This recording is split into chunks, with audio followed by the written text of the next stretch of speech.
Hello, folks. Thanks for tuning into another episode of Not So Giant Women, Steven Universe podcast, where Daria and Ivy will talk about 11-minute cartoons for a really long time. This week I keep saying this week because I'm so jammed into old TV schedules. This episode we're going on the run. Yes, and we've hit another milestone today because this is episode 40. Episode 40, yep. Our podcast is middle-aged. It's not a very revealing title, is it? I know a stock plot used to be the child protagonist tries to run away, but who knows? Well, let's check it out and find out what we're doing and what we're running from or toward. We are the crystal gems. We'll always save the day. Crystal gems forever! Now let's go home so Steven can sleep in a bed.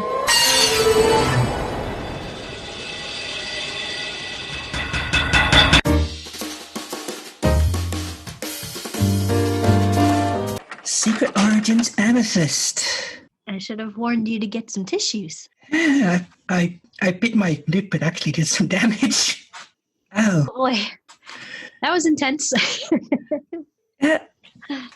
And this intensity starts with Steven reading some of a series of books called The No Home Boys, about some boys with no homes. We're talking early 20th century boys' adventure novels. Yeah. And as he says, the No Home Boys travel the land, sleeping in boxcars, carrying bindles, solving mysteries, which sounds very much like the sort of thing from that genre. And if these are based on something specific, I've probably read it by now, because I used to consume so many such things when I was a child. Steven, being Steven, romanticizes and decides he wants to be a no-home boy. This is during when the other three come home carrying a bunch of the sphere bots from Peridot's first appearance, carrying a bunch of her little maintenance bots which explode into a shiny green goo when you squash them, much to Amethyst's delight. What also delights Amethyst, or at least attracts her attention, is the idea of also becoming a no-home boy. And so she and Steven put their possessions, put some food into a bindle and decide to take off across the country. And they run across some raccoons and have some brief adventures out of town before they end up in a train carriage.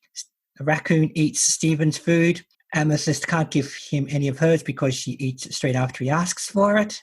They do a lovely little song about this. Steven finds that sleeping on straw is nowhere near as comfortable as it looks like in these books. That's something I very much remember, all these people sleeping on straws and wondering how they don't break out in rashes and what have you. Steven decides he's done with wanting to be a no-home boy and wants to go back home. Amethyst, however, is not done with this and feels that the treehouse is not her home. When Steven mentions Homeworld, she says that is not where she's from either. And she says she'll take him somewhere. As it happens, they're nearby this place which is fairly grey and dark and run down and full of brittle trees and things. This, Amethyst tells us, is the kindergarten. And it is where she was made, where she was born, which means adding to do gems speak English. Apparently, gems also speak German. Amethyst shows Steven the hole she came out of, a literal hole in a big rock or possibly mountain. Surrounded by similar holes, there are disused bits of gem technology. Steven doesn't quite understand, other than a bunch of gems being made here. Amethyst is getting quite upset about this, as she was earlier when Pearl was describing some backstory of how she and Garnet and Rose came to protect the Earth from what bad gems wanted to do here.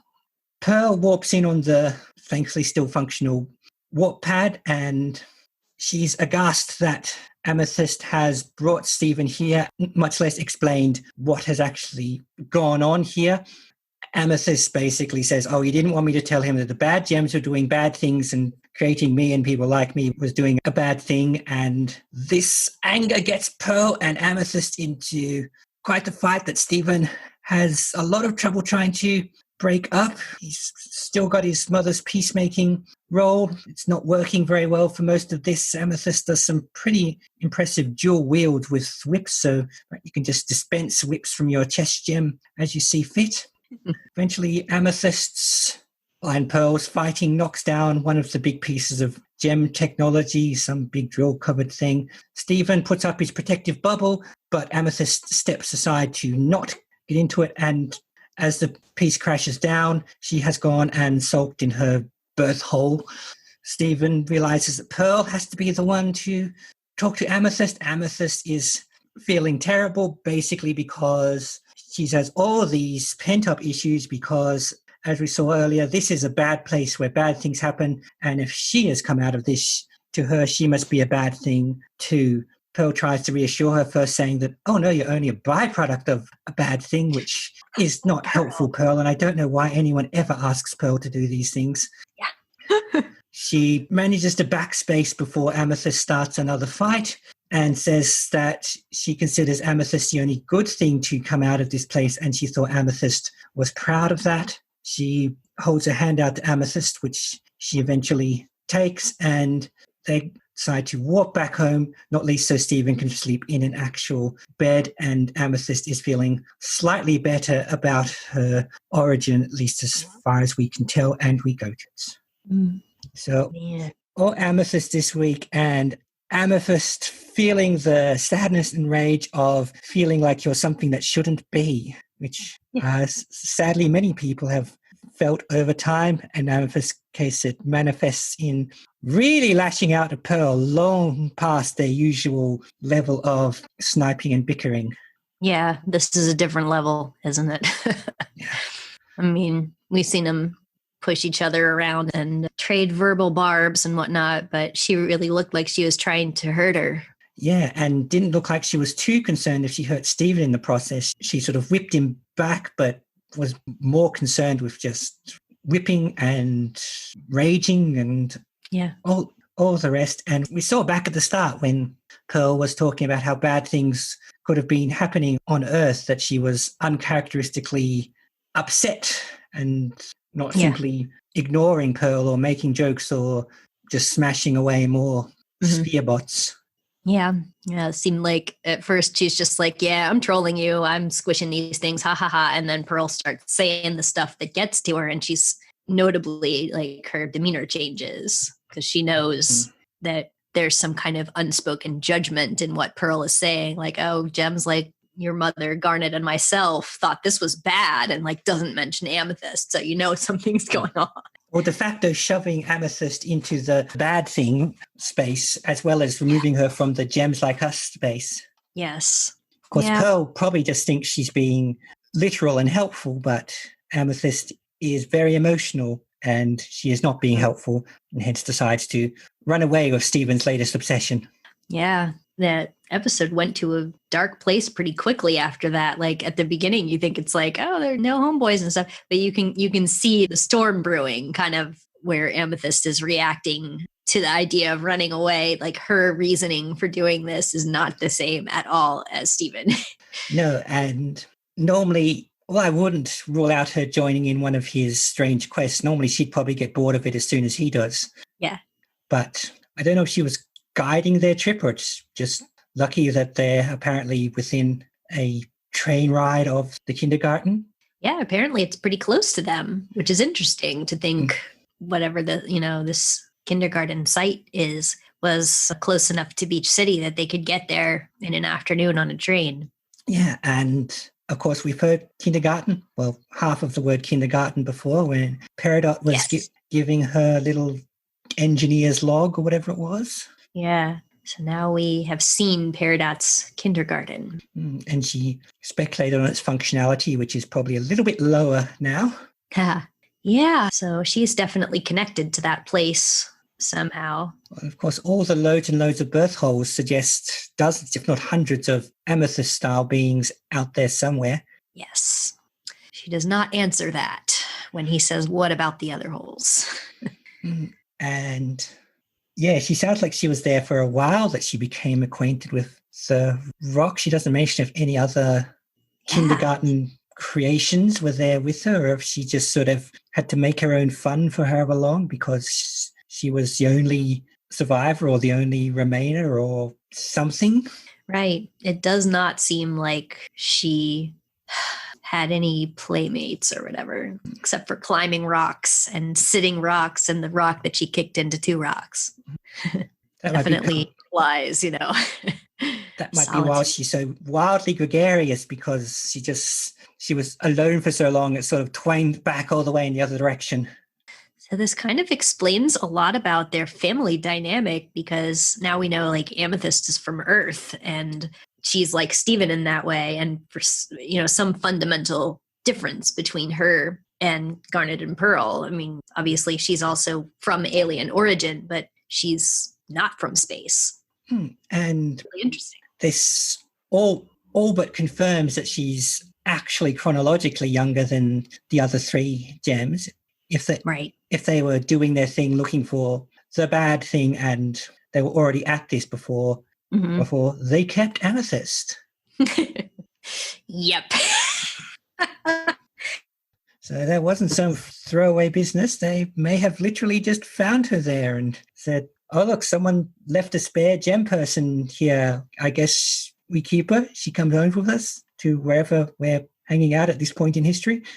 The way that Pearl kind of characterized the kindergarten makes me wonder what that initial reaction would have been like. Like, oh, you find Amethyst in this place. I imagine that Pearl probably took a stand right away as to like, oh, we don't want her because she's bad, Well, they especially Pearl, who's prone to immediate reactions, might have thought that she was one of the bad products of the kindergarten. Yeah. I mean, I can imagine that being set up very early. And they might have been wary until they found out her primary interests were climbing rocks and climbing another rock. Yeah. She could, if the rest were bad, if they were like attack warriors or something, she might not have had it in her and been left behind by others if that was where others were created. Mm-hmm. Although she is the scrappy one. So. Yeah, the Peridot talks about starting up again, which implies that it was at least some level of functional in the past. Yeah, there's some kind of inert machinery there, and it looks like they had already done their thing, at least to some extent, because all these empty holes that presumably yielded gems at some point. Yeah, so we don't know quite how that happens, but they certainly imply that if there's a hole there, that someone came out of it. Yeah.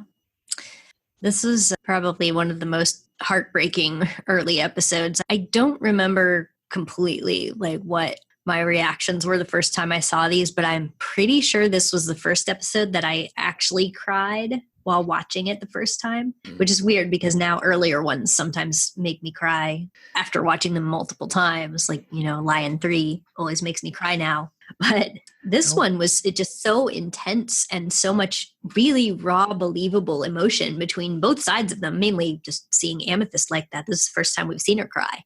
Yeah, and the last time I had such a reaction was also an Amethyst episode when she was dying because of her cracked gem. Mm-hmm. And again, part of the reason for affecting so is because of the range of emotions Amethyst has and how she can display them and draw us into them. Yeah. And you said she's the scrappy one. How much of that is sort of leftover rage of her creation is up for discussion, but it certainly seems to be a part of it. Yeah. Just, Pearl she comes into this scene uninvited, Amethyst is like, oh, it's fun police. And she's immediately dumping all these judgments and telling Stephen what she wants him to think about this place, whereas Amethyst was introducing it to him. He was clearly a little uneasy because of how it looks, but introducing it as, this is where I'm from. This is a fun place. What do you think? Isn't it great? That she has warm feelings for this place. And it's understandable because she came from here, and, to hear somebody else build the same place, like it's disgusting, or that it's, that it's a mistake, that Pearl feels very negatively about this and wants to influence Stephen to think that it's a dangerous, awful place, that she defaults to feeling like so angry that this is being perceived that way and portrayed that way when she has a completely different feeling. So she must be part of what is hated here. Yeah, and Pearl either assumes or insists that everyone should share her values on the place. Yeah. So, she clearly has a different history with the place and knows more about what it was about and why it was dangerous or whatever. But and then quite happy to drop it into category of a bad place, not a place where bad things happened. Right. I was surprised she kind of saved her speech at the end because it really sounded like she, like you said, don't let Pearl say these things. She's not good at comforting someone or saying the right thing. She always says the wrong thing. But that she says she's a byproduct of a big mistake. But then finally, she's saying, I never thought of this as you. And you're the only good thing that came out of this mess. I thought you were proud of that. And it's so... that is a genuinely sort of warm thing. Plus, she apologized. She didn't realize that was how Amethyst felt about this place. She had her own feelings about it and didn't think about that Amethyst has been like harboring this and feeling like she couldn't talk about it positively because the other people that she lived with already had these opinions of it. And she didn't even know about them. So. And shows that Pearl's at least learned a lesson about apologizing somewhere in the last few episodes. That was really nice to see. And it did feel genuine, that she saw this outburst and came to the conclusion that this was genuinely wrecked over this, that she was so emotional and upset. And we've talked about that. She doesn't really cry. Like she goes through everything else before she cries. Like everything else is, you could see that this was very different from just the different personalities they have where Amethyst is messy and Pearl is organized. It's way more than that. It's way deeper. And Pearl might also have what, to her at least, is a practical fear that if she thinks this is a bad thing, she might think that wandering around and poking at it might start it up again somehow. Even at the start, she was showing more worry about Homeworld gems coming and messing with the place than, at least in terms of an immediate threat, than the other two were. Right. Amethyst isn't saying anything, and Garnet is reassuring her that, no, we're still cut off. The Earth is safe. It's fine. So, but she clearly has I don't know, it seemed like she's reacting with some trauma there. I can't do this again is what she immediately started saying at the end of Warp Tour. So, and then this one, she's like, they have to be stopped if they're trying to come here. Yeah, to her, it's whether it's a trauma or a practical fear or a mixture of both, which is quite possible. She has the most easily set off button about things associated with Homeworld, and I think like she's telling Amethyst to be careful with the sphere bots of Peridot, the Peribots, with the Peribots. And I'd say part of the issue with the kindergarten and the galaxy warp and the rest is she's actually doing a bit of just trying to push it away, not think about it, not deal with it, tell herself that it will disappear if they don't prod it or tap it, that sort of thing. And I've seen traumatized people who do that at least in an immediate term, they best try to avoid their trauma or putting themselves back in that place by simply literally trying to avoid or suppress anything to do with it. She seemed very worried about Stephen being told the truth or that he's not ready also. She felt like she had to protect him from her.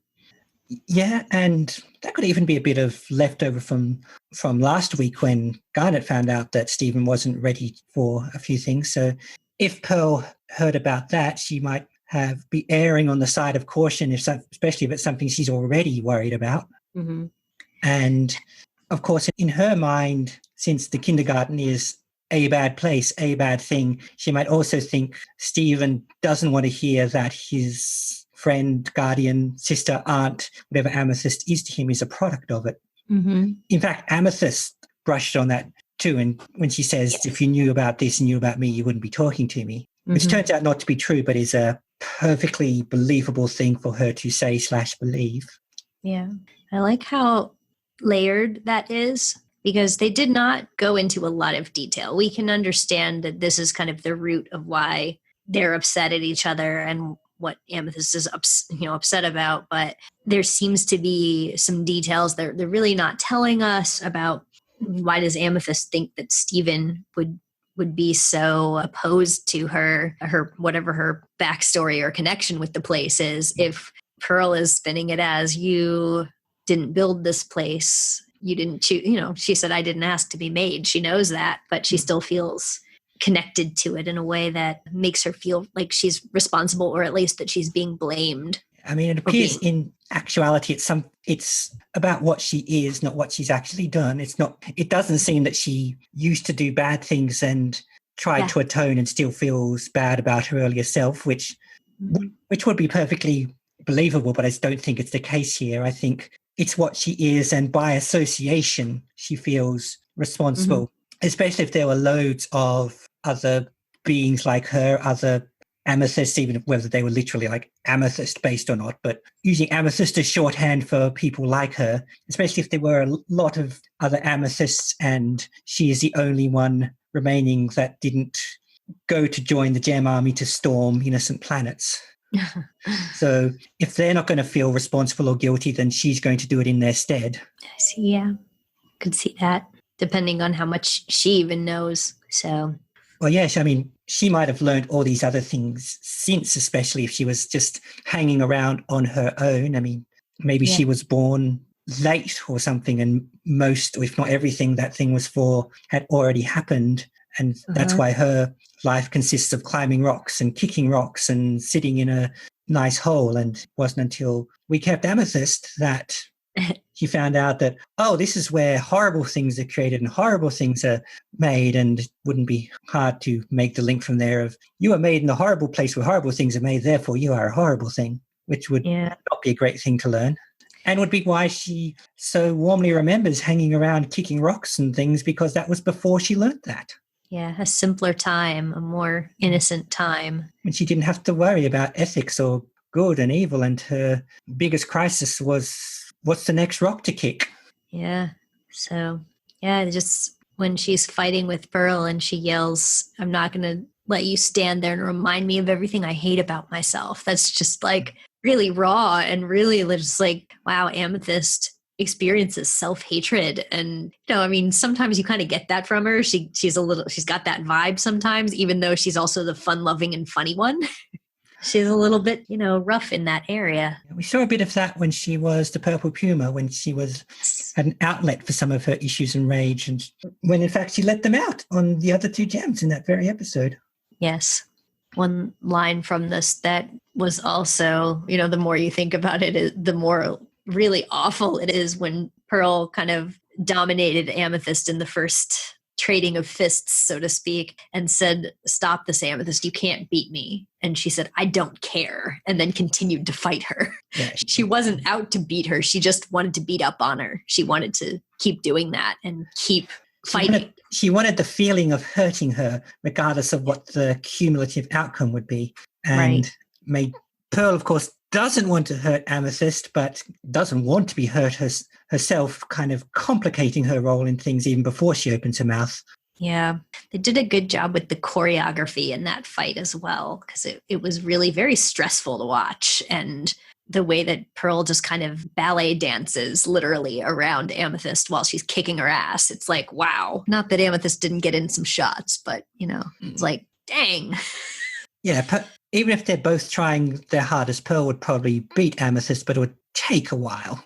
Yeah, it might. And she's just unpredictably just a rage monster in that there's no strategy to it. There's no elegance to it, like complete opposite of Pearl. But some blunt force like that sometimes works. And I'd say she's actually trying to kill Pearl, but she probably isn't also thinking as far ahead as, I'm not trying to kill Pearl either.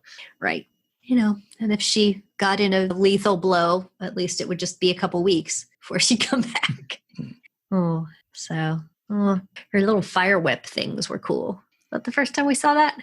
Might be. I think so. It was like sort of electric looking, or maybe not electric, but purple kind of fire coming on her whips. Yeah, well, I noticed her basically doing a John Woo dual wield with the whips and tangling up the spear. That was pretty good. Yeah, it was pretty great. And the whips are also sharp when they need to be. Indeed. Yep. And that just seems to be a bit of, I'm sure someone could explain it with some kind of magic intent thing or whatever, but we saw the whip cut through the leg of the gem drilling device, but when it hit Stephen, it didn't cut through his leg. So yeah, obviously this just used it to bind his feet. Yeah. So maybe she can decide how sharp it's going to be, or maybe the drill was just in that porous shape. Mm-hmm. Or off screen, Stephen had to lick his legs. Yeah. Those drill things were kind of scary looking. Yeah, I took a guess that maybe those multiple drills are made for drilling a whole bunch of birth holes, but we don't get any more than seeing it, really. Mm-hmm. They look like bacteriophages. Oh, okay. That which, I didn't catch. It's one of those things that, like, if you see one of them, like you see a picture of the, virus stuff and you're looking at how they look, it's almost identical. They have the big head on them and that type of base with the little legs coming out. Oh, right. Yeah, the whole body thing. I was concentrating on the drills, but I can kind of, stepping back, I can see where you're coming from. And kind of like, if you assuming that the imagery is intentionally like that, it kind of makes you think, are gems kind of being portrayed as if they're a virus here, like that they're an infestation? They're parasites, like Amethyst called herself a parasite in that scene. And that's a scary way to think about it. But the kindergarten looked like it was made the land in really bad shape. So it clearly screws up the area if you have a kindergarten. The Homeworld, the bad gems, for want of a better word, were planning on just plundering the earth and their parasites in a less diseasey sense, but still pretty straightforward sense. Yeah, they're just trying to create life. I for a moment thought it was all going to start firing up and whirring away as soon as our heroes left, but no, at least not yet. Don't know if Peridot will get into it somehow. Well, she'll have to find a way back to Earth first because they broke the warp pad again.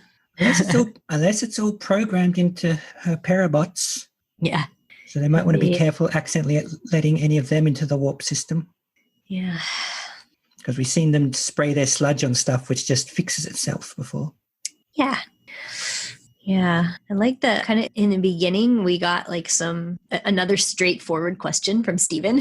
We were talking about how he usually doesn't just ask a question and get an answer, but he's just like, what were the Homeworld gems trying to do? And Pearl didn't really answer him, but she said that they were trying to do something bad and it would have hurt the Earth. And so we actually got some plot before we had the emotional fallout. And then, of course, Amethyst's backstory and everything is a very sort of good gem lore episode, as well as being an emotional one. Yeah, we already knew that Homeworld gems making it through was a bad thing, but we got maybe not detail, but got some more information on what sort of bad thing might be going on.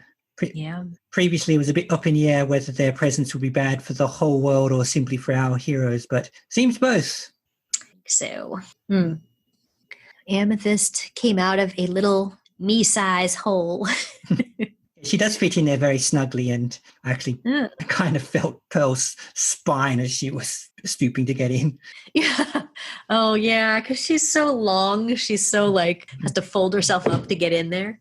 And I know she probably doesn't really have a spine per se, but I see that and I still kind of go, ow. Yeah, you have to fold over to get in there. Oh, but that was sort of cozy and sad, going into someone's safe place and trying to help them and talk them through something they're going through, even though Pearl helped cause it. Yeah. Well, Pearl at least has some capacity to own up to what she's done. It's not always a trait we've seen on her. And then it ended pretty abruptly, and presumably Stephen got to sleep in a bed. Yeah. Like I said before, I share his thing about hay. Sleeping on hay. Yeah. Yep. I remember going on a hay ride when I was a kid and thinking, this is not comfortable. It looks like, you just sit on this big pile of hay. It is not comfortable whatsoever. Yeah, well, even the expression "a roll in the hay," even if taken literally, just doesn't sound very pleasant at all. Yeah, exactly.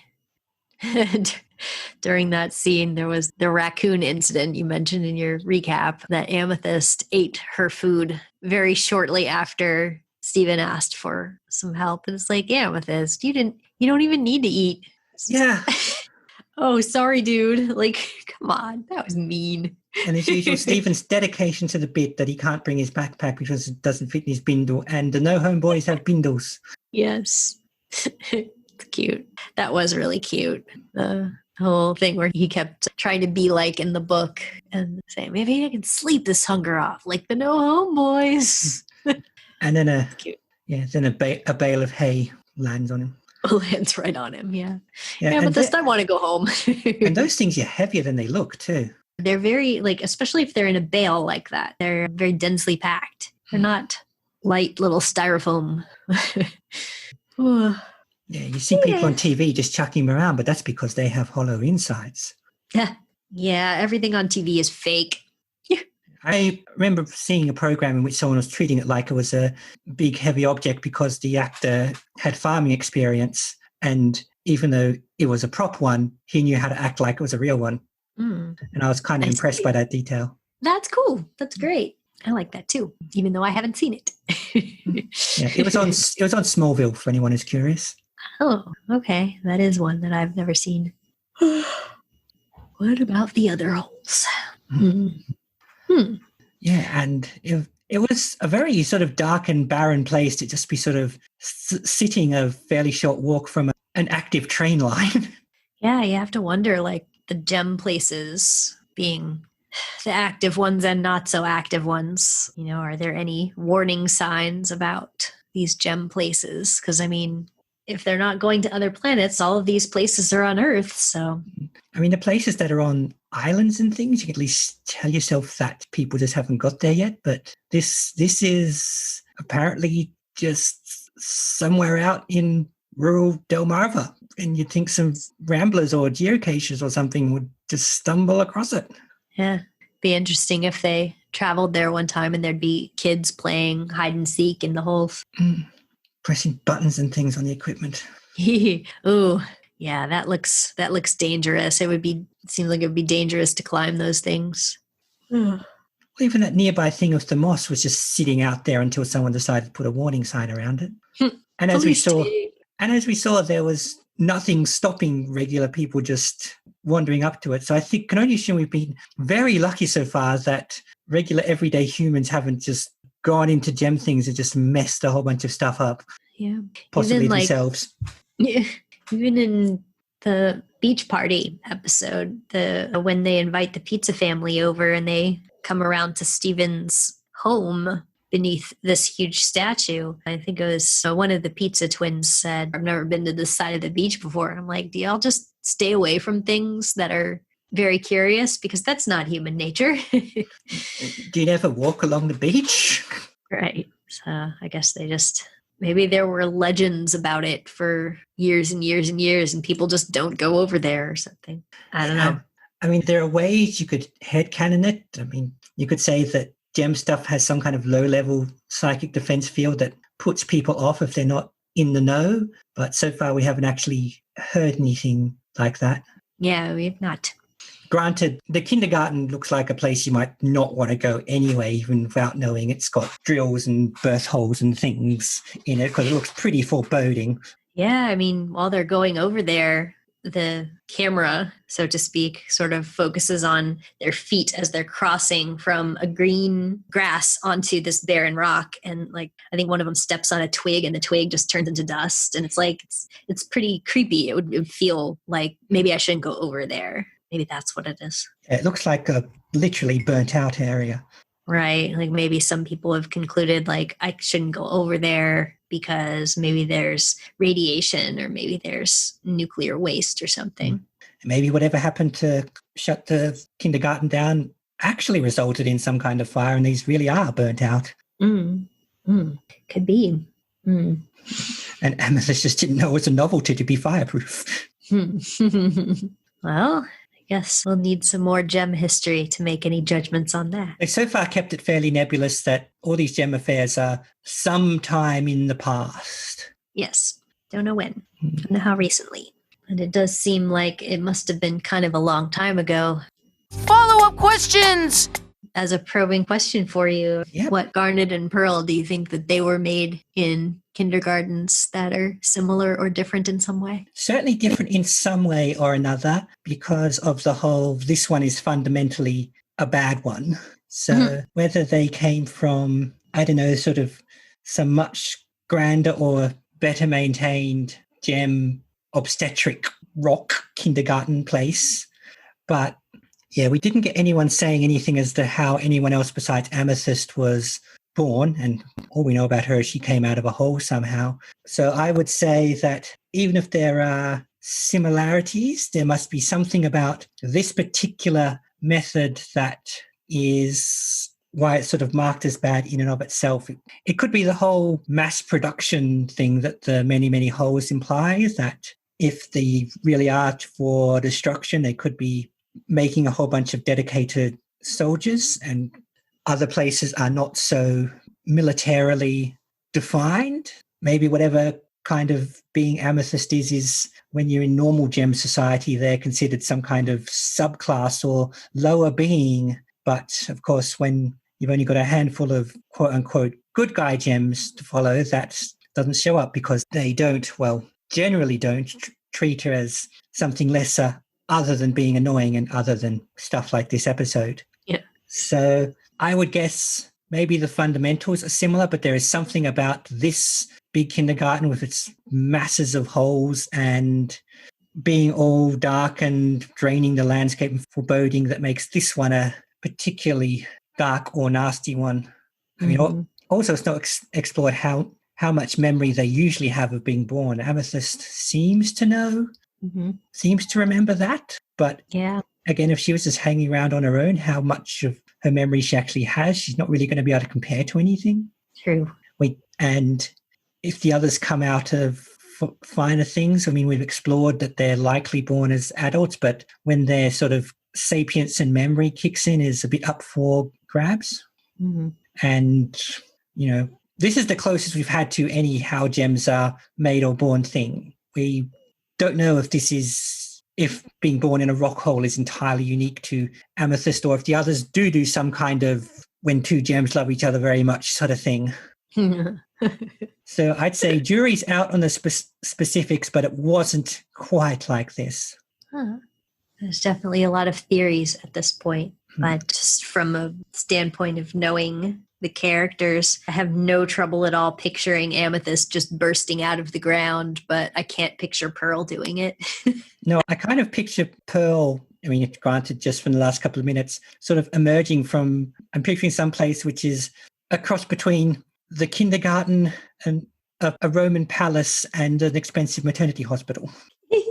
Yeah. I think one of the things that, you know, people had been discussing since kindergartens became revealed was kind of, and before that even, they were talking about how gem-wise, like gemology-wise, pearls are pretty different from other kinds of gems because they're not really made like gemstones. So people were saying, I wonder if there's also a difference in how Steven Universe Pearl would have been made. Could be. That was some people were kind of talking about, and then that leaves the question of Garnet. So, but and a also lot of people were, It goes back to what we've brought up a lot, which is to what extent are the use of gem terms and gems as we know them anything to do with the actual gem beings? Yeah, I've gotten into a few little spats with people over the years when they were drawing conclusions based on real gem stuff. And I'm like, okay, look, there is no actual scientific process where you can take an amethyst and a pearl and make an opal. So you're already wrong. Like, you know, I mean, I get that you want to dig for clues and stuff, but, you know, I mean, they do also take some inspiration from real gem stuff. So yeah, or is it, you know, just like a translation convention thing that we go, oh, your gem is kind of dark burgundy, therefore you are a garnet. Right. Where do they even get these names, and do they know their birthstones? So the kindergarten here appears to be very back to the literal German translation of kindergarten, a garden of children, a garden where children are grown, even if they're not actually children per se, rather than, as we use in English, which tends to mean more like a school/daycare for very young people. Right. We don't really have people being born at kindergarten. Oh. I think I wrote a joke tweet once about if your kid is afraid to go to kindergarten, maybe he just has attachment issues and maybe he's a Steven Universe fan. I can imagine, like, if the first time that you heard the word kindergarten when you were a little kid was in a cartoon where it's this terrible place. Yeah. And then you're like, let's go meet your kindergarten classroom teacher. What? I have to go where? And you're just picturing being dragged to this place full of burnt trees and giant virus things and big holes. Well, not so big holes. Sitting rocks, climbing rocks, rocks kicked into two rocks. That at least sounded a bit like a Earth English kindergarten, finding things to play with. Yeah, I think so. Ooh.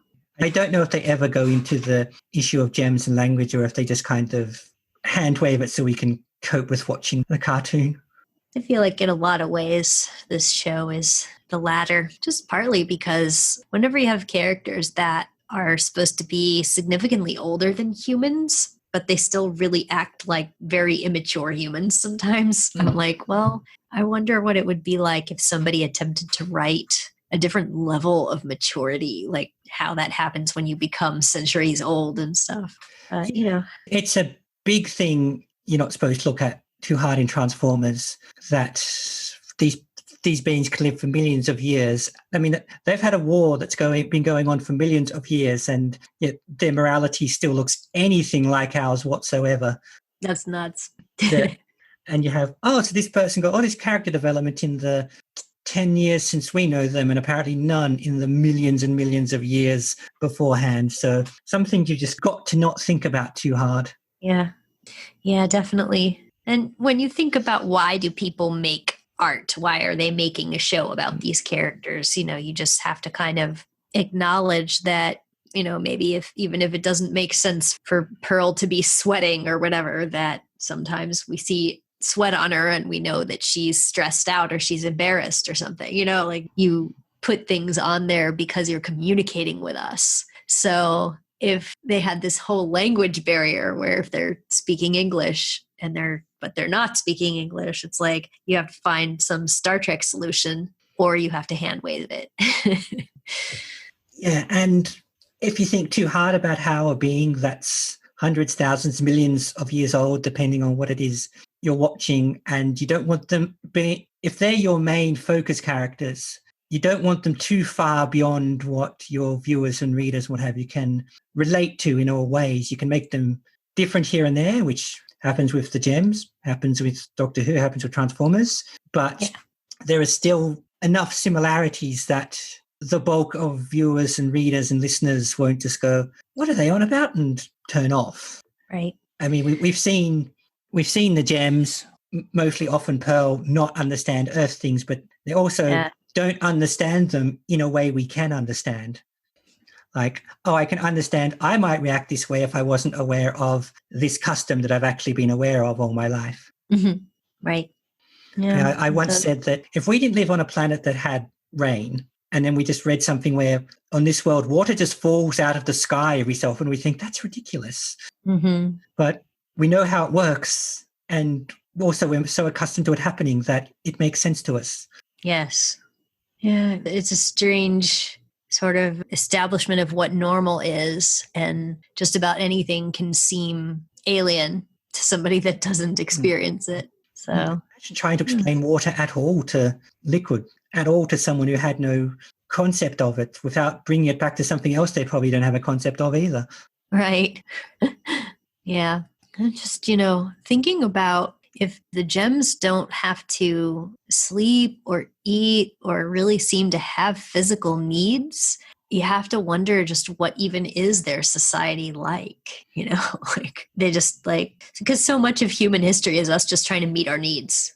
Yeah. Well, even the fundamentals of our calendars are based around, most of us sleep every night or something close to it. And stepping back from that, you've got the seasons, which are based on when we can grow food and when the weather changes and it becomes less comfortable.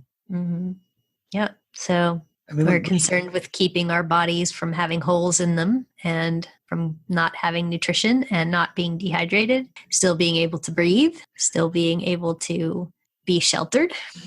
And it seems like a lot of those things don't apply to them. Yeah. I mean, even basic units, when we schedule a recording, we do it like, what's this like, 10 days from now? And that's basically saying 10 units broken up by our period of sleep, or at least when we are intended to sleep. And if that was completely absent, would we still measure time in anything approaching that way? Yeah. So in some ways, any gem we meet, excluding the ones who have been hanging out on Earth for hundreds of years or whatever, any gem we meet should just be incomprehensible to us, but they kind of want us to be able to follow them in the cartoon. I mean, Yeah. Even the bad guys, we can comprehend their bad deeds in contrast to what we know are good deeds. Sure. And, well, even the youngest viewers are usually fairly grasp the fact that conquering and destroying a planet is wrong in some way. I would hope. Destroying the Earth is the goal of so many cartoon villains that if you don't realize it would be bad, you'll figure it out from cartoons. But it does sound, especially from little bits we've had, mostly little speech at the end of beginning, rather, of this episode, that our gems have kind of caught morality somehow. Right, that they must have faced an opposing view from their own kind. Yeah, because if most, if not all of the rest of gem kind are like, oh, there's a planet, plunder it for resources, and they're always doing that, then this whole, what if we protect the life and work with it and don't destroy it and just use it up for our own needs, must be a hard conclusion to reach. Mm-hmm. And I'm going to guess, though, like, if we decide, well, we're humans and we don't want bugs in our house, we're allowed to do whatever we want to their ecosystems to stop them from being in our homes. And like, if you consider yourself a superior species, that, you're just like, we're going to take your stuff. We don't really care how you feel about it because you're not us. Yeah. And to them, plundering the earth is just like building a house, chasing out the bugs. So you get a bit of the impression it's not that they hate or are directly trying to destroy the life that's here. It's more that they just don't care. Right. So you have to wonder, like, what did the development look like that made some gems care? Yeah. And I mean, we've seen Amethyst has great differences from the other two, and it's probably a safe bet that she shares that. She also has a difference from Rose, that gems who fall into this category are kind of a random ragtag bunch joined by that awakening of morality. Sort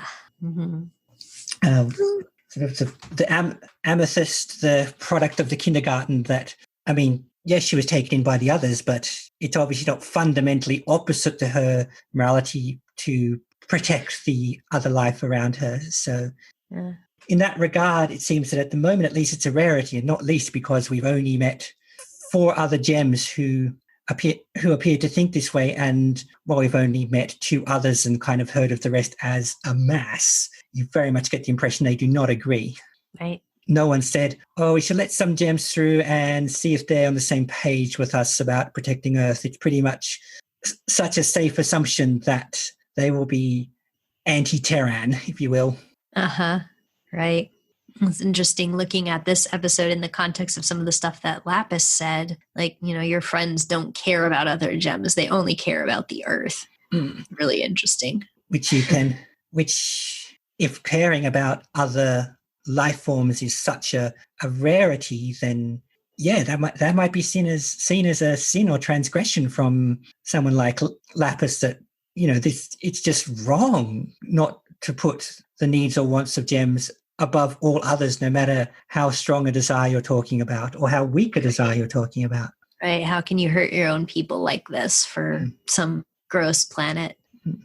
It's very interesting because, she kind of talked to him like he had to know this. It's just obvious. So obviously he didn't know because he doesn't ask follow-up questions. Yeah.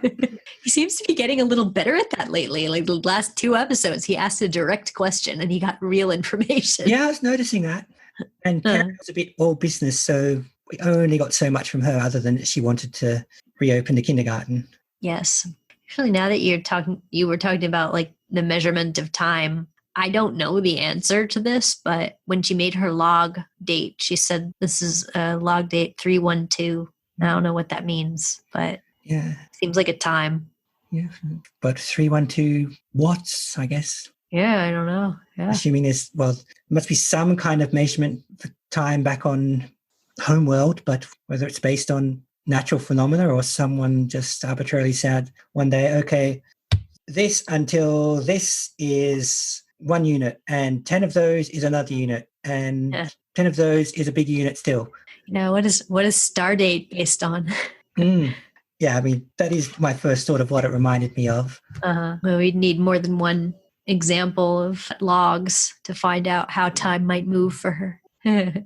I did read one science fiction novel which translated all the alien dates into the Anno Domini calendar, but the author as much admitted he was doing so because it would just be annoying to all the readers otherwise. So just pretend they're saying something else and they're making it easy on you. That's cool.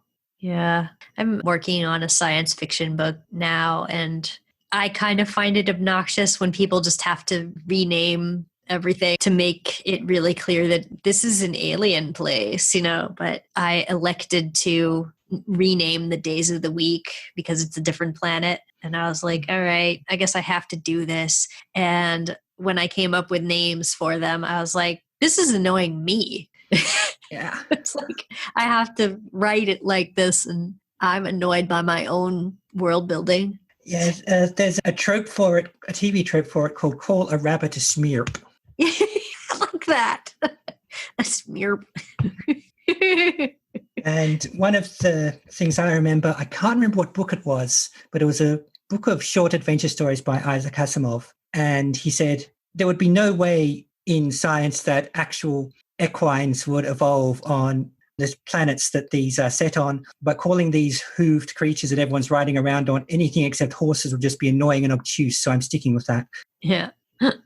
Yeah. And it is another think about it too hard thing, because I know in Game of Thrones, which is, again, set on a completely not Earth planet, they still talk about things being romantic or Damask, despite the fact there is no Rome or Damascus. Wow. Yeah. So as Terry Pratchett says, sometimes you just got to throw up your hands and go, huh, Toledo Steel. That's funny. Yeah. But, we do have 3 Gems and Steven who are all walking around on 2 legs with 5 fingers on their hands. Yeah. And it's kind of ridiculous, especially if they can change their shape to anything they want. And they're all in a pretty human scale. We've seen, we've got Amethyst is short and Garnet is tall, but they're not. They fit inside houses. Yeah. And they can use the furniture. Yeah. I've always thought of Garnet as sort of the upper limit of how tall a human can be before it becomes actually impractical. Yeah. I mean, she would essentially be a giant, but she's still I'm sure there are probably real humans who are as tall or taller. Mm. And Amethyst is, well, this week she's a bit taller than Stephen, but sometimes she's the same height. Yeah, I think so.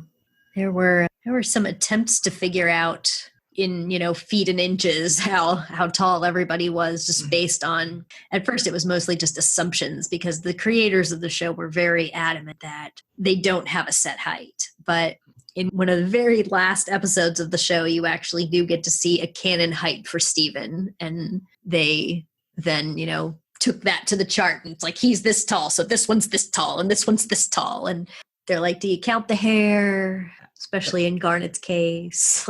It makes her so much taller. They used to make throwaway remarks about her being 2 meters tall, but that's just because it's easy to say, really. Yeah. It's probably not the worst guess, but it's also just easy to say. I usually refer to her as being like a 7 foot tall person, but which is, if I do my sums right, that's about the same, give or take a few centimeters. Yeah. And that's just based on assumptions from me believing that the various adult men in the town are probably similar to the average adult man's height where I live, and thinking, adult men are usually somewhere between, 5'10" and 6 feet where I am. So if Pearl is about the same size as Greg, then she's probably about 6 feet tall, which means Garnet's at least a foot taller. We've all got all kinds of cartoonish variations, like Sadie is supposed to be at or near adulthood, and she's definitely hanging around at the Stephen and Amethyst level. Yeah, she's teeny, and she's very, very short compared to other adults. So, I don't know, but so am I. I am a not so giant woman. I'm a slightly more giant woman. Nah. I'm certainly not opal sized. No. Oh, yeah. I've spent a lot of my adult life thinking, do I really want to hug this person because my face will be in their armpit? I mean, I'm very short, so it's just enough that technically I'm not a little person, but I'm only like about an inch too tall to officially be a little person. Okay. So I looked it up to see if I could join a little people society, but I was too tall. So, and I don't have dwarfism or anything, but I find that as an adult person, it's kind of like the world is just a little bit too big. The tables are a little too high and I'm always on my tiptoes trying to reach things, and meal portions are just a little too big and stuff like that. So, so maybe I should cosplay Sadie. Could be done. Could be done. I have done it. So, Oh, there you go. It was actually the first time that I did a Steven Universe character for Halloween as I did her. So it's pretty easy. Put on a donut shirt, That's all. That's all you have to do. Very easy costume. And I don't have to do anything like painting myself purple or anything like for Amethyst. So, what do you think? Should we talk about music next? Yes, music. We definitely had an actual honest-to-goodness song in this one. About time. Yeah. First time in 10 episodes we've had a real vocals song. And it's a duet with Steven. Yeah, and sets the ground for how they'll be feeling later in the episode as Amethyst becomes more kind of a lament than Steven's we're off on an adventure thing. That's right. Yeah, she definitely makes it a little bit more melancholy there. Home is a place that I have never known.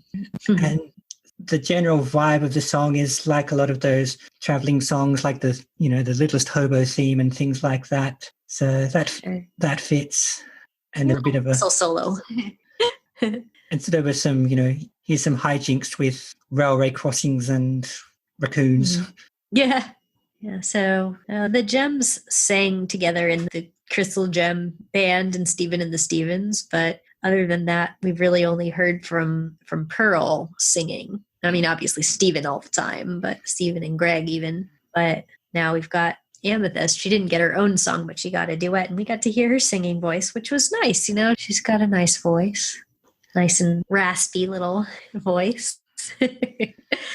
Yeah, well, she still sounds like Amethyst when she sings, which is not always a guarantee of actors and singers that they'll sort of sound like their character when they sing. That's right. The lower harmony line. So that was cute. Yeah, not an easy song to play on ukulele. I've learned it, but it's kind of one of the harder ones for me.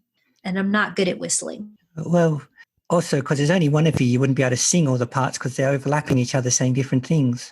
Yeah, that is true. I'm trying to remember I think I tried to do that, like a double recording thing. Pretty sure I did that.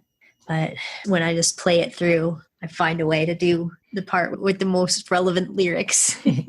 Which is the bit I can hear best. Yeah. Other than this, we just had some instrumental songs. One was called No Homeboys. It was just some nice little guitar noises behind when he's talking about the books. And the real killer for me was the one that was playing when Pearl was fighting with Amethyst. It's called Defective. Oh, that's almost harsh just on the title alone. Mm-hmm. Yeah.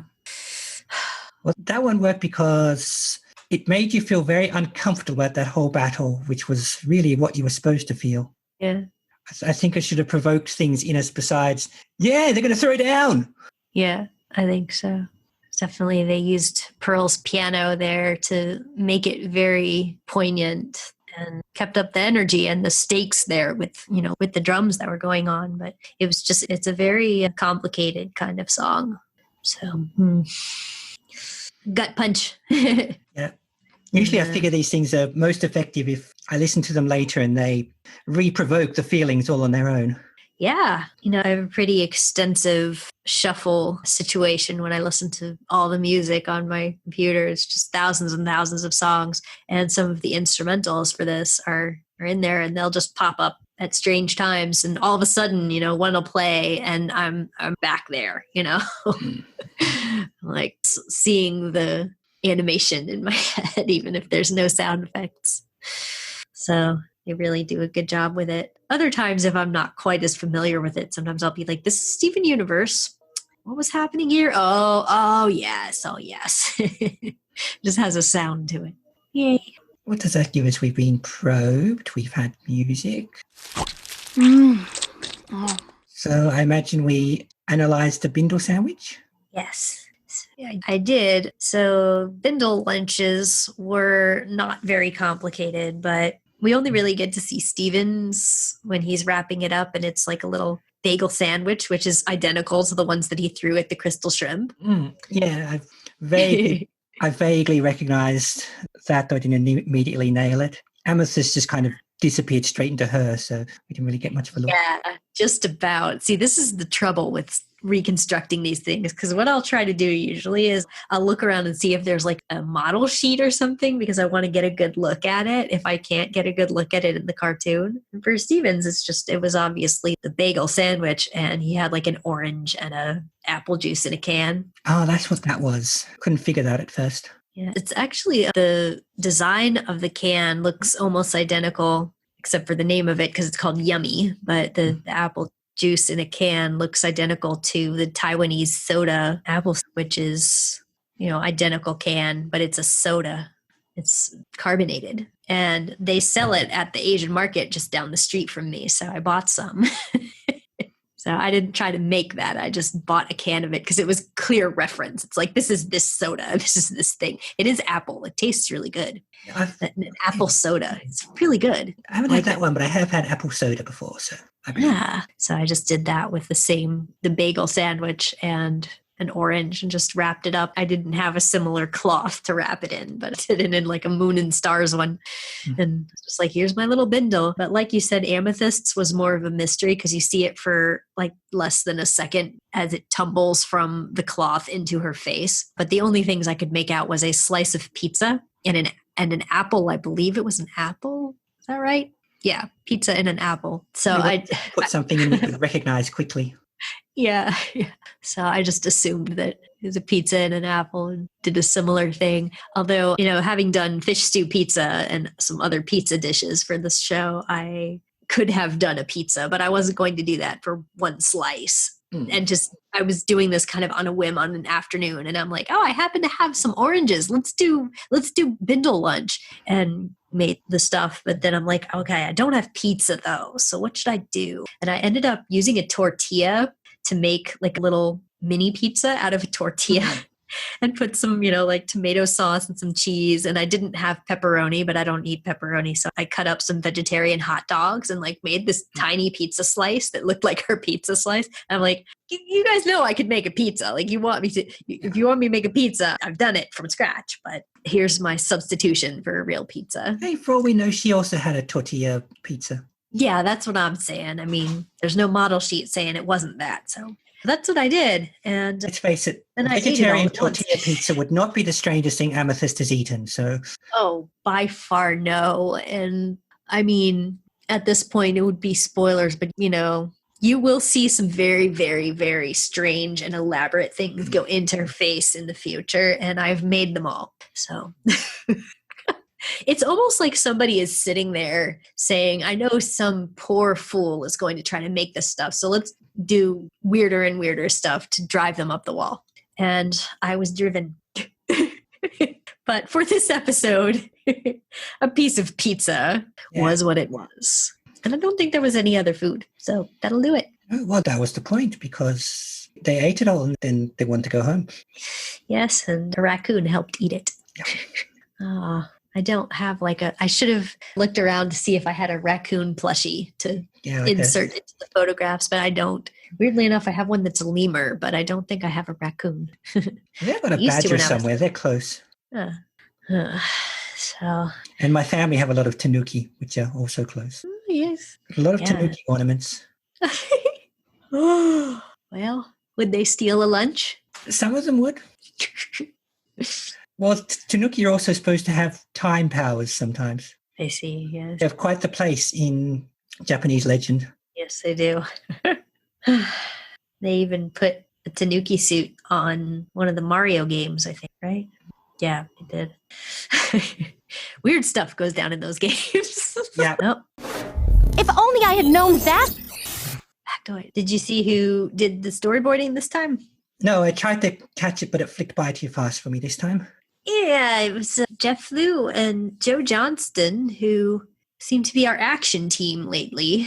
So they got to draw that excellent fight. They're good and dependable. Yeah. Trying to remember if Jeff did any. I think that he participated in writing that song too. He tends to be involved in the music stuff. If there's music in his episode, he probably helped. Some of the way that Jeff draws Steven sometimes is just the faces that he gives him. I mean, they're not Pavleko faces, but he has a certain like sort of baffled Steven face that he draws that seemed to get used in this episode. Like him flying through the air when Amethyst just picks him up and throws him, yeets him onto the train. He's just flying through the air with this. He's like stationary flying through the air. I wonder if Jeff drew that. I'm not an expert, but I think so. Let's see. And I wrote down the description. Steven and Amethyst try out life on the road. Wow, a description like that definitely means something's going down because they told you nothing. Yeah. This isn't just they try it and they don't like it much, which granted kind of happened, but that wasn't really the story. Yeah. Like they don't tell you we find out about Amethyst's origin or anything. They're just like, life on the road. Yeah, that caught us by surprise. And, we didn't even know Amethyst had an origin per se. Yes. The one that was in some way distinct from the others anyway. Yeah, certainly enough to make you wonder about the origin story of the other two, which is kind of why part of the reason that I said, like, do you think that they might have been in their own kindergartens? Yeah, but and I got a weird, fully formed thought of where Pearl was born. That was bizarrely precise. Probably says as much about me as it does about Pearl. Yeah, now once you get kind of somewhat of an origin story for Amethyst, it seems like that kind of fuels the fires for wanting to know what the other two's story is. Why, how did they get started and what they became? So. Well, yeah, because up until now, how gems are born was kind of a thing you wonder because you don't know gems, but it hasn't really been a story point. Yes. Oh. So speaking of which, another cool factoid that I had is there's a book called The Steven Universe Art and Origins. And this story is in there as well as, and I'm pretty sure that I heard this before I read this in the book, but I know it's in there, is that they would have these writing team meetings to try to decide, to brainstorm and talk about the next season and stuff like that. And they came up with the idea of Amethyst being from an Earth kindergarten at one of these meetings. It was not originally part of the plan. So they kind of, when coming up with the ideas, they added this idea that she was from Earth quite a while after inventing her as a character. So it was almost like there was something going on there that was unknown, and they knew that it was kind of big, but that's like a thing that I have also encountered as a writer is, there's something there, but you haven't figured it out yet. And then when you do figure it out, you're like, this retroactively makes complete sense. Oh, yeah, certainly in her case. Why does she adapt so well to Earth culture? It's because it's the only one she's ever known. She doesn't have to contrast it against her life as a gem back on Homeworld. Right. You imagine she's had some kind of outsider experience as a small purple gem-based creature, but she's still...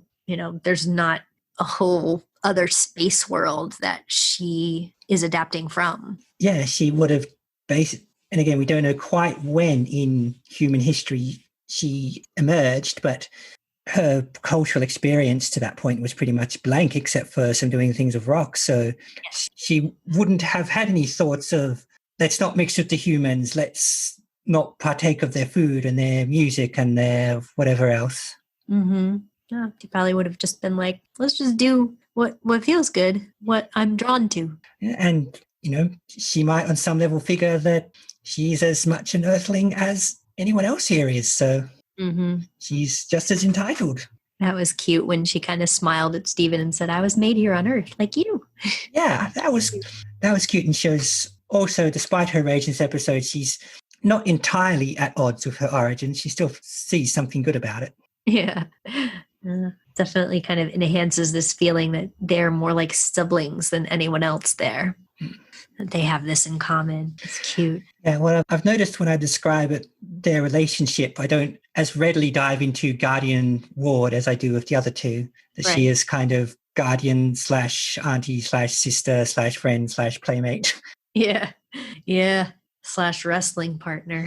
Yeah. Not usually something you'd be doing with one of your parents. I could be wrong. I think there is or was a father-son wrestling team in the WWE or whichever it was called at the time, but I don't know for sure.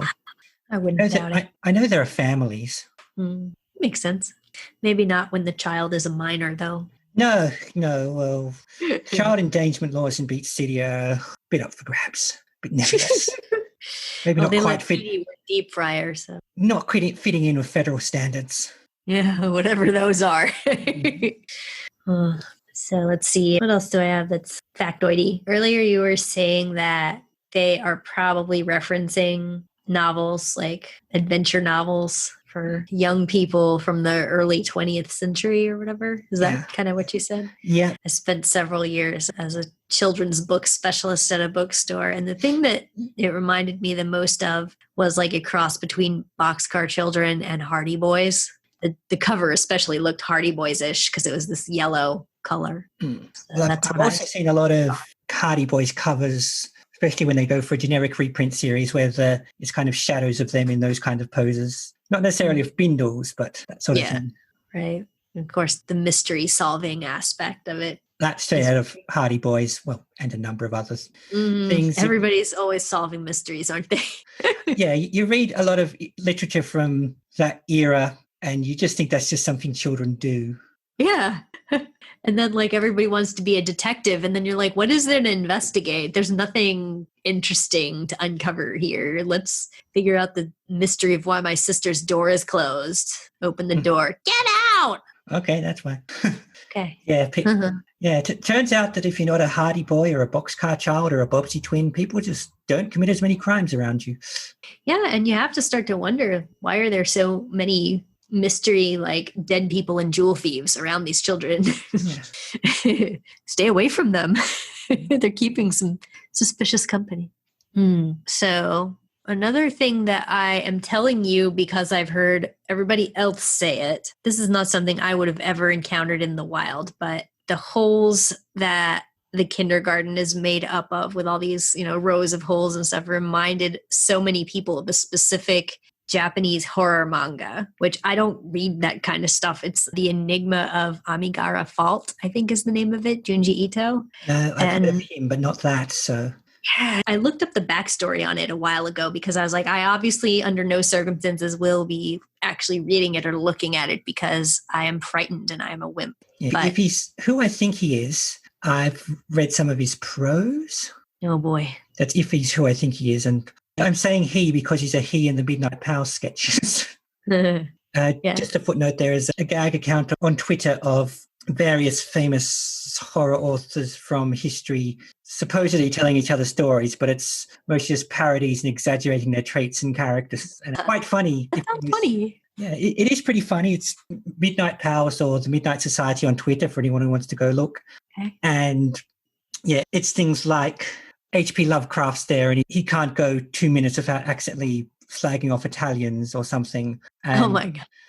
Stephen King's there and he's mostly represented as a straight man until Joe Hill turns up and then he's like, it's my boy, my son. And he acts as if Joe Hill is like 10 and not, 50 something. Wow. That's funny. And Mary Wollstonecraft Shelley just scares all of them dead. That's great. I like that. From what I read about this story, it is extremely creepy, but it's like, I guess there's some kind of earthquake and there's a split open cliff that's a lot like, looks like the kindergarten. People are going there and they're finding these person-shaped holes and they're like trying to figure out what's going on with them. But then one person says like, this is my hole and gets in it and disappears. And they're like, what the hell? So, and then it's just this whole thing where while they're trying to investigate it, people keep being called to these holes and being sucked into them and they can't seem to resist it. And I guess the implication is that they're being massively disfigured and they're going to emerge as monsters or something. And it's pretty horrifying and scary. But apparently, like, a lot of people got that vibe when Amethyst is sliding into her hole. Look, it's me size. In her case, it's her size because she came out of it. Yeah, and she is not going to be consumed by it and turned into something weird. There was a nice bit of art making her fit in there just snugly enough too. Mm-hmm. Yeah, that was cute. But I could imagine people finding it extremely creepy especially if they had read that. So, yikes. I'm definitely staying away from that. I don't want to see that kind of weird, distorted scariness that I can have nightmares about.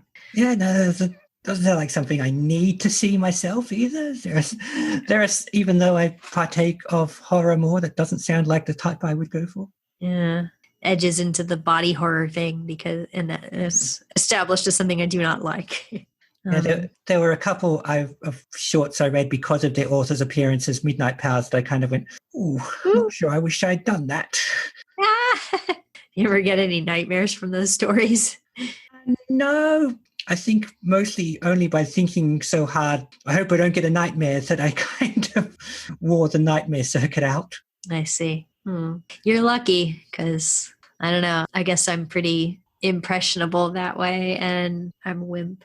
So I have to stay away from stuff like that or else I will have a lot of bad nights. Also depends on when in the day I read them. Like, well, yeah, if I read it just before bed, it's more likely for nightmare fodder and scariness and regret than if I, flip through it in the middle of the afternoon and there's people around and stuff. Yeah. I can't do it. Well, especially if it's something like, the Freddy Krueger movies were the worst because they're actually about being attacked in your dreams. Yeah. I remember a lot of questions asked about them at the time. Not down with that at all. So the last factoid I can think of is a really cool one. Yeah. Which is that this episode was very special to the voice actor who does Amethyst's voice because she kind of found a connection between the relationship Amethyst has with the other gems and her own situation because she is adopted. Oh. And so she kind of sees Amethyst as kind of an adopted character and draws that comparison often when she talks about her relationship with the show. Yeah, I can see the comparison. She is already born and fully formed and joins the family later. I guess that is adoption.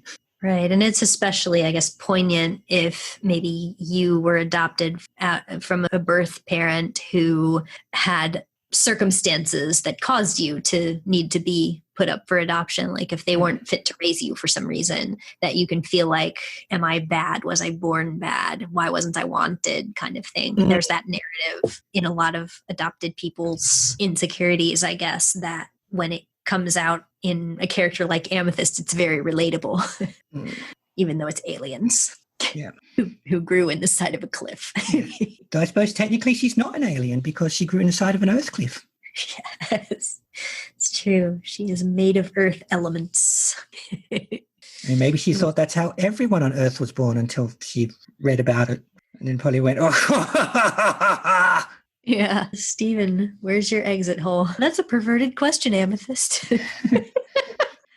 Hey, you guys, look how they make more humans. That's not shaped like Stephen. Oh, God. See, we don't even know how Stephen was born, so. But Pearl is like looking away. Don't show. Huh? I don't know. Pearl doesn't want to see that book. Pearl doesn't want to see, the diagrams. Oh, you have to wonder, though. Because knowing Amethyst as the most Earth-aware and the least mature in that regard, I can imagine her just thinking it's hilarious. Yeah. Look at this scandalous nonsense. They don't come out of the ground at all. Come out of each other. Ew. She probably wouldn't think it was gross at all because, why would? Well, knowing her, maybe she thinks it's gross and that's why it's awesome. Yeah, I could see that. On the other hand, she does have some strange gaps in her knowledge, like what grounded means. Right. Yeah. Bury you till you learn your lesson. Brand spanking new, mint in box. Let's see the merch. Let's see. I'm just wearing it. Ah. So I'm wearing a shirt and she's got her whip. So I figured it's time for apparel. Yeah. And she's surrounded by little amethyst crystals and sticking her tongue out like a child. So that's pretty cool. Yeah, like red of her. So it's on a lot of merchandise. Her sticking her tongue out and holding up the way like that. Like, I'm going to get you. It's very her, though. Look at my weapon. I might whip it. So I decided that I would feature. I like that one. Earlier, I was wearing the Amethyst, wearing a face mask that had Steven stars on it. And what else? Oh, and I had a rubber bracelet on earlier. It had Pearl on it. It's like, Oh, I thought this is what I might be seeing. Garnet socks. I noticed the bracelet. Hot and I'd rather not. Just missing Garnet, so I purposely put on some Garnet socks so that I could rep the whole team while I went out. Cool. That's the way it's fun to do. To walk around being a living Steven Universe advertisement. Not very hard for me with all the merch I have, some of which is wearable. Yeah, I saw your post about who doesn't own which shirt on Facebook.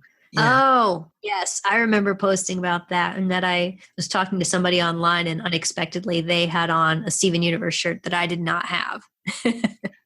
Which, some people went, is there such a thing?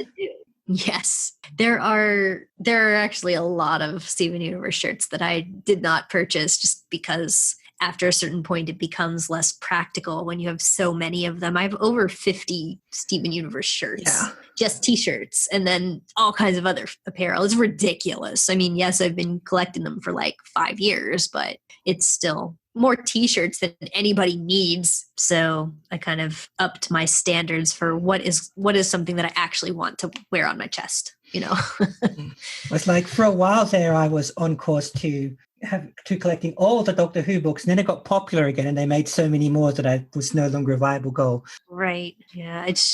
I don't know. I mean, I'm lucky that even though Steven Universe has a lot of merchandise, it never got to the absolutely unattainable stage for me. So, when I pack it all into one room, it looks like a ridiculous store, but it was still something that you don't have to be a rich person with a museum-sized house to own everything, almost everything.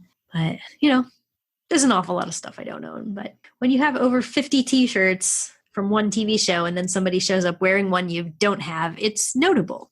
Yeah. I think, sadly enough, I only have 2 shirts that are just Amethyst. It's the smallest number. Obviously, I have the most of Garnet because she's my fave, but I have 3 Pearl shirts. So wasn't intentional, but somehow just ended up that way. Give me a little. There we go. Sorry. That would be the last of my content, I think, on the run. Yeah, I can't think of anything immediate more to say. I'm sure. Yeah. I'm sure this is something we're going to revisit, the notion of kindergartens and gem origins, but safe at exploring what it means and what it means for Amethyst for now. Yeah, I was really wondering how you might react to this one because I know that you have a particular soft spot for Amethyst. So, and I don't know if it's just because I like her the most, or maybe this is why I like her the most, but she seems to have the most ability to emotionally engage me in a particular episode, to really move me. And in fact, now I think about it, this one was about her being born and the other one was about her dying. So, wow. Because I remember I had a lot to feel and say when she was all disgemulated. Yeah, an indirect kiss, yeah. That's the one, yeah. I keep forgetting the title of the episode because it's the indirect kiss is not actually anything to do with the Amethyst is dying plot. Yeah, yeah. We should just have our own code name for this episode. Backwards Amethyst. Yeah, no. Yeah, so I was debating as to whether I should warn you that it's going to be possibly emotionally manipulative for you, but it's best if it takes me unawares. I think so too. I mean, unless somebody tells me, hey, I have this trigger and this problem, please warn me before we see anything with this content or whatever. And you have not done that. So I would rather you be surprised too. Yeah. So this is the good kind of emotionally overwhelmed. Yeah. But, if you ever have a recording day where, you're not in the mood for a gut punch and you won't handle it well, just let me know and I'll be like, no, you can't watch the next 16 episodes.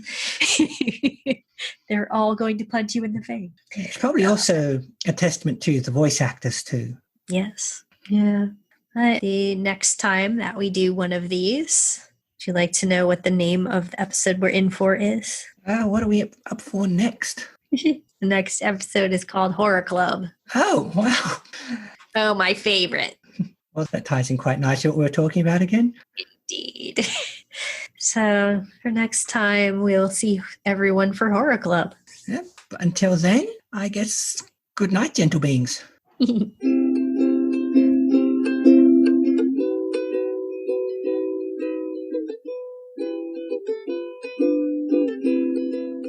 You've been listening to Ivy and Daria on Not So Giant Women.